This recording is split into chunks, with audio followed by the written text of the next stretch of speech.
Lo impensable acaba de suceder. Un F-35 estadounidense, el avión de combate más costoso y tecnológicamente avanzado jamás construido, fue alcanzado por fuego iraní sobre territorio iraní. Las imágenes de radar difundidas por Irán y confirmadas por medios estadounidenses, incluida la CNN, son inequívocas. Lo que estamos presenciando no es un incidente menor ni una anomalía estadística. Es el colapso visible de uno de los mitos militares más costosos y cuidadosamente cultivados de la historia contemporánea de Estados Unidos. Soy George Will, columnista y comentarista político. Durante décadas he examinado el experimento estadounidense a través de la lente del liberalismo clásico y la prudencia constitucional. Siempre he sostenido que la salud de nuestra república depende de una comprensión lúcida de la historia, los límites del gobierno y los principios perdurables que sostienen una sociedad libre. Hoy quiero explicarles cómo llegamos a esta coyuntura actual y qué debemos hacer para restaurar la sobriedad y el rigor intelectual necesarios en nuestra vida pública. Si este análisis les resulta útil e importante, les pido que se suscriban a este canal de YouTube ahora mismo. Activen la campanita de notificaciones para no perderse ninguna entrega. Compartan este video con quienes necesiten escuchar una perspectiva honesta, sin propaganda ni evasiones. Y díganme en los comentarios desde qué país nos están viendo hoy, ya sea desde Estados Unidos, México, Argentina, España, Colombia o cualquier otro rincón del mundo hispanohablante. Su presencia aquí importa. Denle me gusta a este video. Cada reacción le indica al algoritmo que este tipo de análisis serio merece llegar a más personas. Regreso ahora al asunto que nos ocupa, porque amerita el escrutinio más riguroso que podamos ofrecerle. La CNN, que ha operado durante años como una especie de portavoz no oficial del Pentágono en lo que respecta al prestigio de la Fuerza Aérea estadounidense, no tuvo más remedio que confirmar el impacto. Un portavoz del Comando Central de Estados Unidos, el capitán Tim Hawkins, reconoció que la aeronave estaba en una misión de combate sobre Irán cuando recibió el golpe. La narrativa oficial dice que el avión logró aterrizar en una base de la región y que el piloto se encuentra estable. Yo observo esto con el escepticismo que décadas de análisis político me han enseñado a mantener. La forma en que una institución gestiona la narrativa tras un fracaso revela tanto sobre su carácter como el fracaso mismo. Y lo que estoy viendo aquí es lo que en el mundo corporativo y político se conoce como contención de daños, un ejercicio de minimización diseñado no para informar al ciudadano, sino para proteger la imagen de quienes tomaron las decisiones que condujeron a este desenlace. Hablamos de un caza furtivo de quinta generación valorado en más de $100 millones. Un avión que fue vendido al pueblo estadounidense y a los aliados de Estados Unidos en todo el mundo, como prácticamente indestructible, invisible para los radares enemigos y capaz de penetrar cualquier espacio aéreo sin ser detectado. Era, nos decían, la joya de la corona de la aviación militar estadounidense. Era el argumento definitivo de la superioridad tecnológica del país. Y resulta que Irán, una nación sometida a décadas de sanciones económicas y supuestamente aislada del progreso tecnológico de vanguardia, acaba de demostrar que ese argumento tiene fisuras profundas y costosísimas. Permítanme ser preciso sobre lo que estamos discutiendo y lo que eso implica para el panorama geopolítico. 3 horas antes de que se confirmara el impacto, el secretario de Defensa de la administración Trump había declarado públicamente que Estados Unidos controlaba el destino de Irán y que ya había destruido más de 7,000 objetivos en ese país. 3 horas. La ironía histórica de ese intervalo de tiempo es de una densidad casi insoportable, y ese es exactamente el tipo de brecha entre la retórica oficial y la realidad operativa que debería preocupar profundamente a cualquier ciudadano que tome en serio el buen gobierno y la rendición de cuentas institucional. No se trata de que hayamos perdido un dron de reconocimiento, ya eso habría sido significativo. El F-35 no es un activo prescindible, es el fundamento sobre el que la doctrina militar estadounidense de las últimas 2 décadas ha sido construida. La premisa central de esa doctrina es que si tus adversarios no pueden tocarte en el aire, la ecuación del conflicto ya está resuelta a tu favor antes de que comience. Esa premisa acaba de recibir un golpe que la historia militar recordará. Ahora quiero examinar el cómo, porque la mecánica de este episodio es tan reveladora como el episodio en sí mismo. Hay varias hipótesis técnicas sobre cómo Irán logró alcanzar al F-35. La primera, y la más probable a mi juicio, involucra el uso de radares de baja frecuencia. Estos sistemas operan en longitudes de onda largas que las capas absorbentes del recubrimiento furtivo del F-35 no pueden ocultar completamente. El problema con estos radares, desde la perspectiva de un atacante, es que no guían misiles directamente. Lo que proporcionan es una aproximación de la posición del objetivo. Sin embargo, si esa información se combina con otros sensores en una red de detección integrada, el círculo puede cerrarse con suficiente precisión para lanzar un ataque efectivo. La segunda hipótesis, que considero igualmente plausible y en ningún modo excluyente de la primera, es que Irán utilizó sistemas de guerra electrónica proporcionados o derivados de tecnología rusa. Estos sistemas tienen la capacidad de cegar o confundir los sistemas de navegación del avión antes de que éste sea atacado con misiles tierra-aire modernos. Irán ha desarrollado en los últimos años capacidades propias en este dominio, pero la transferencia de tecnología desde Moscú ha sido un factor que ningún análisis serio puede ignorar. Rusia entregó a Irán el sistema S-300 y hay especulaciones fundadas sobre la presencia del S-400. Estos no son sistemas menores. Lo que este episodio revela, cuando se examina en el contexto de las capacidades iraníes más amplias, es un patrón de mejora tecnológica sostenida. Los hutíes en Yemen, aliados de Irán, han demostrado ser capaces de derribar drones MQ-9 Reaper, que representan también tecnología avanzada. Irán ha derribado más de una docena de estos aparatos en el periodo reciente de conflicto. Hay un historial que la narrativa oficial ha preferido no narrar con coherencia. Y ahora quisiera hablar de las consecuencias estratégicas, porque es aquí donde la cuestión se vuelve verdaderamente importante para comprender el momento en que nos encontramos. La doctrina de la superioridad aérea absoluta no es simplemente un concepto técnico, es la columna vertebral de la política exterior coercitiva que Estados Unidos ha practicado durante décadas. La capacidad de operar en el espacio aéreo de un adversario sin ser tocado era el fundamento psicológico de esa política. Cuando los adversarios saben que sus cielos son vulnerables y que nada en su arsenal puede alcanzar a los aviones que los bombean, la asimetría del poder es total.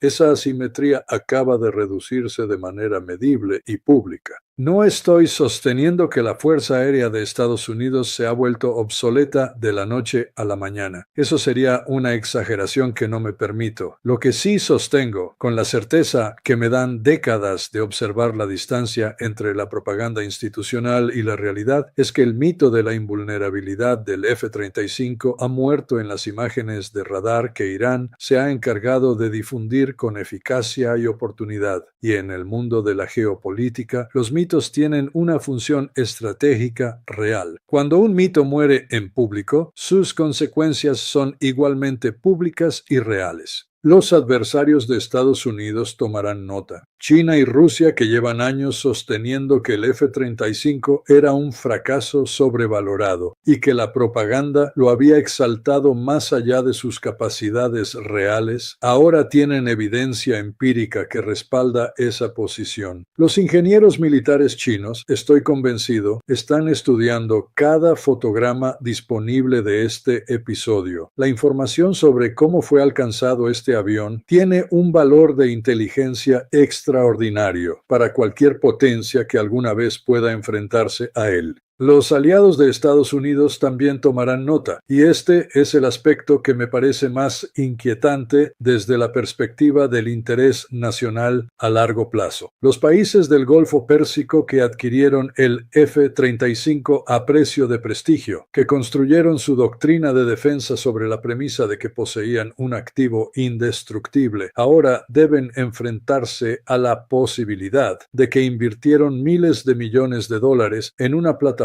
cuya invulnerabilidad no era lo que les prometieron. Esa es una conversación que tendrá consecuencias diplomáticas y comerciales duraderas. El Pentágono ya ha abierto una investigación. Se revisará cada sistema, cada minuto de vuelo, cada señal de radar. Se querrá saber si fue suerte, si fue una anomalía o si fue el resultado de una metodología reproducible. Y aquí es donde mi instinto de observador político me dice que la respuesta más inquietante para el establishment de defensa es la tercera opción, porque un único tiro que da en el blanco no sugiere suerte, sugiere inteligencia, planificación y capacidad. Ahora permítanme ampliar el marco y hablar del contexto geopolítico más amplio en el que este episodio ocurre. Llevamos más de 20 días de conflicto abierto entre Estados Unidos e Irán, iniciado a finales de febrero. La operación comenzó con los bombardeos de la madrugada del 28 de febrero. Lo que vino después, el infierno que siguió al primer golpe, era predecible para cualquiera que hubiera prestado atención a la historia de la región y a la naturaleza del régimen iraní. Las represalias con misiles balísticos, los ataques con drones contra bases estadounidenses en la región, el cierre del estrecho de Hormuz, nada de esto debería haber sorprendido a una administración que tomara en serio el estudio de la historia y la teoría estratégica.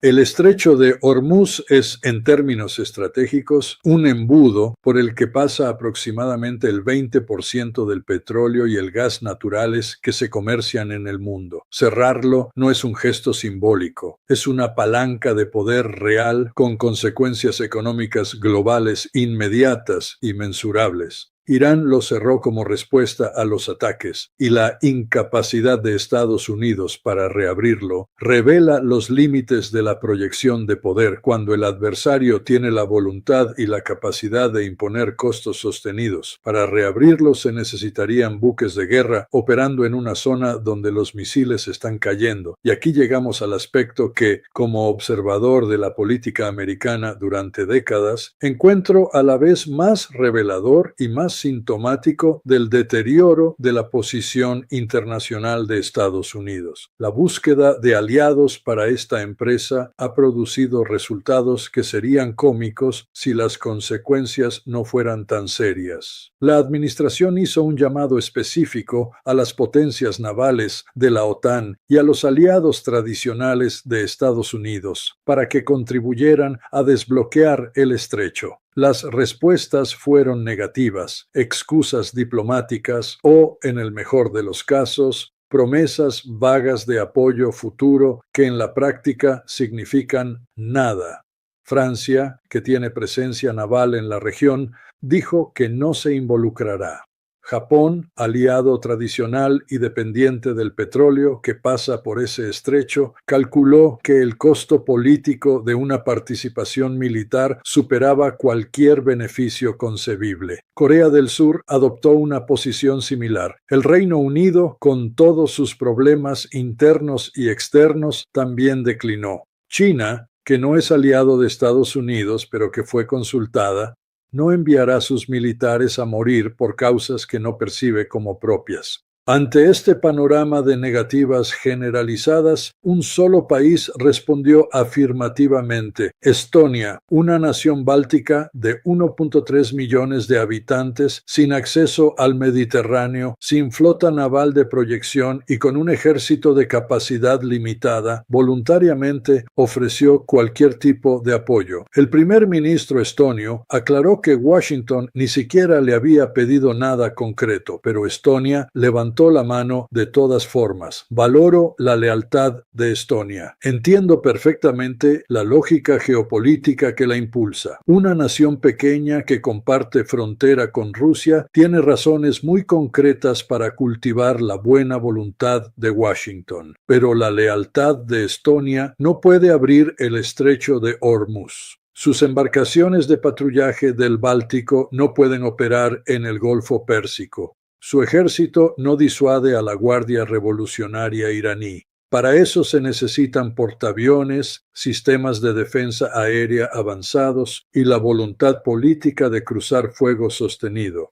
Lo que este episodio revela, y aquí está el punto que quiero subrayar con toda la claridad que me permito, es que Estados Unidos ya no tiene la capacidad de convocar a sus aliados a sus guerras con la misma autoridad con que lo hacía hace 20 años. Los tiempos de la coalición de la invasión de Irak en 2003, numerosa y relativamente cohesionada, parecen pertenecer a un mundo diferente. Las guerras prolongadas con costos económicos enormes, las opiniones públicas internas cada vez más escépticas en los países aliados y la percepción de que la actual administración opera bajo una lógica de toma todo sin reciprocidad genuina han erosionado la confianza en las alianzas de manera que no se repara fácilmente. Irán, mientras tanto, confirmó el uso por primera vez de un nuevo tipo de misiles guiados, los misiles Nasrallah, en la 65ª oleada de ataques contra territorio israelí. Esta aeronave incluyó ataques de precisión contra las refinerías de Haifa y contra otros objetivos de infraestructura energética. Lo notable de estos ataques es que Irán había anunciado previamente las coordenadas de los objetivos que pensaba atacar, una táctica poco convencional que podría interpretarse como una demostración de confianza. No necesito el factor sorpresa porque confío en que mis capacidades superan tus defensas. Y los hechos le dieron la razón. La pregunta que como ciudadanos debemos hacernos no es solo de naturaleza táctica o técnica, es de naturaleza constitucional y de gobernanza. Una operación de esta magnitud, que comenzó con los bombardeos del 28 de febrero y que no fue consultada con ningún aliado ni con el Congreso de manera transparente,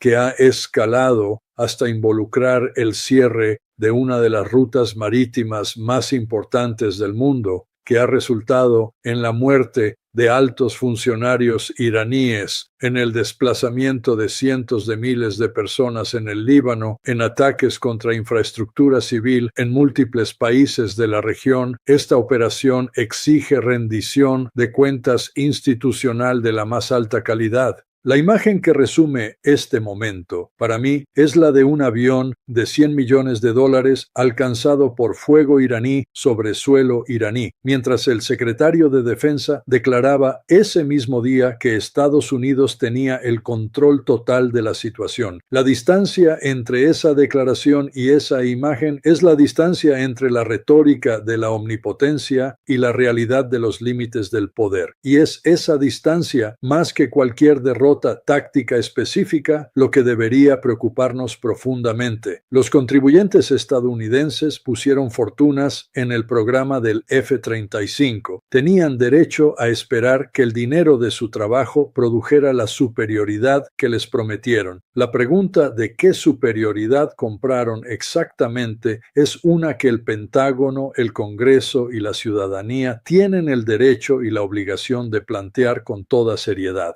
El precio del petróleo ya comenzó a subir. La economía global siente el impacto del cierre del estrecho. Las bases estadounidenses en la región siguen siendo objetivos. Irán ha demostrado capacidades que sus adversarios subestimaron sistemáticamente, y el único aliado que respondió al llamado de Washington no tiene barcos para enviar. Quisiera también reflexionar sobre lo que está ocurriendo en el teatro más amplio del conflicto, porque el episodio del F-35 no existe en el vacío. Irán ha atacado instalaciones energéticas en los países vecinos del Golfo con una cadencia y una precisión que indican planificación estratégica, no reacción improvisada. Campos petrolíferos en Irak y en Emiratos Árabes Unidos han sido alcanzados. Israel afirma haber atacado ciudades iraníes, mientras que Irán reivindica ataques de precisión contra refinerías israelíes de importancia crítica. Desde el inicio de este conflicto, alrededor de 200 militares estadounidenses han resultado heridos en 7 países de Oriente Medio. Estos son ciudadanos estadounidenses cuyos padres pagaron por el F-35 y por las promesas que lo acompañaron. Su sacrificio merece algo más que narrativas institucionales diseñadas para proteger la imagen de quienes tomaron las decisiones. Y hay otro frente que no podemos ignorar. En el Líbano, el balance de muertos supera los 850 y más de 830,000 personas han sido desplazadas. La historia de los conflictos en esta región demuestra con una consistencia que desafía cualquier optimismo fácil que las victorias militares inconclusas generan ciclos de represalia que los vencedores iniciales raramente controlan. Hay también una dimensión constitucional en este episodio que me parece indispensable subrayar. Esta operación no fue el resultado de una deliberación colectiva con los aliados de la OTAN ni de una consulta transparente con el Congreso en los términos que la tradición constitucional exige para comprometer a la nación en un conflicto de esta escala. Fue, en lo esencial, una decisión tomada por Estados Unidos e Israel, actuando al margen del consenso occidental. Y ahora, cuando las consecuencias superan lo que los arquitectos de esa decisión anticiparon, se pide a otros que asuman parte de los costos. Las alianzas genuinas se construyen sobre consultas previas, objetivos compartidos y distribución equitativa de riesgos. Los aliados de Estados Unidos son suficientemente racionales para reconocer cuando eso no ocurre. Esta es la suma del momento, no es un final, pero es un punto de inflexión que los historiadores del futuro estudiarán con atención. Y lo que determina si una república aprende de sus puntos de inflexión o simplemente los atraviesa sin reflexionar es la calidad de su vida pública, la disposición de sus ciudadanos a exigir honestidad institucional y la capacidad de sus instituciones para resistir la tentación de sustituir la verdad por la gestión de la narrativa. La percepción en el mundo real de la geopolítica tiene consecuencias materiales. Cuando los adversarios ven que un F-35 puede ser alcanzado sobre suelo iraní, cuando los aliados constatan que la única respuesta a un llamado de auxilio es la de un país de 1,3 millones de habitantes sin flota naval, cuando los contribuyentes comienzan a preguntarse en qué exactamente se invirtieron sus impuestos, la erosión de la autoridad y la credibilidad no es abstracta. Es una reducción medible de la capacidad de influir en el mundo. Yo llevo décadas creyendo que la salud de esta república depende de mantener en alto la calidad de su vida pública y de su razonamiento colectivo. Eso significa no conformarse con las narrativas que los poderosos construyen para proteger su imagen. Significa exigir que las instituciones rindan cuentas con la misma rigurosidad con que las constituciones exigen que el poder se ejerza con responsabilidad. Y significa reconocer que la grandeza de una nación reside en la integridad con que sus ciudadanos y sus líderes enfrentan la verdad, aunque sea incómoda, aunque contradiga lo que durante años nos habían prometido. Lo que hemos visto en los últimos 20 días me indica que ese trabajo nunca termina y que la vigilancia cívica nunca puede tomarse descanso.